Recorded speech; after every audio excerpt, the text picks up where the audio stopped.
مسجد نبوی کے جو مخصوص ستون ہیں 7، ان کو میں نے یعنی 3 ستونوں کا ذکر تو اس سے پہلی ویڈیو میں کر دیا ہے، باقی جو ستون ہیں 4 ان کا ذکر آج آپ کی خدمت میں پیش کر دیتا ہوں۔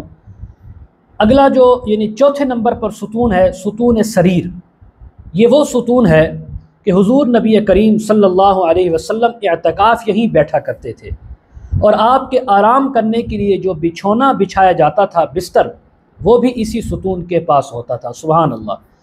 5ویں نمبر پر ستون حرس، اس مقام پر حضرت علی رضی اللہ تعالی عنہ اکثر نماز پڑھا کرتے تھے، اور اسی جگہ بیٹھ کر سرکار دو عالم صلی اللہ علیہ وسلم کی پاسبانی اور حفاظت کیا کرتے تھے، اسی وجہ سے اس ستون کو ستون علی کہا جاتا ہے۔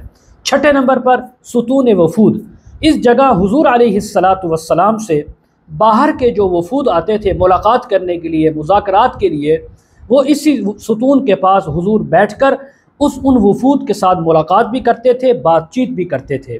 7ویں نمبر پر ستون تہجد، نبی اکرم صلی اللہ علیہ وسلم اس ستون کے پاس تہجد کی نماز ادا فرمایا کرتے تھے۔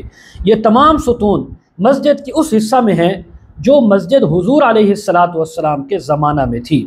ان ستونوں کے پاس جا کر دعا کرنا، استغفار کرنا، اور جب موقع ملے ان کے پاس جا کر نفل ادا کرنا بڑے اجر و ثواب کا کام ہے، اور یہ مقامات 7 ستون بہت متبرک مقامات ہیں، اور ان تبرکات سے نفع بھی اٹھانا چاہیے، ان کے فضائل سے، اجر سے اپنے آپ کو مستفیض بھی کرنا چاہیے۔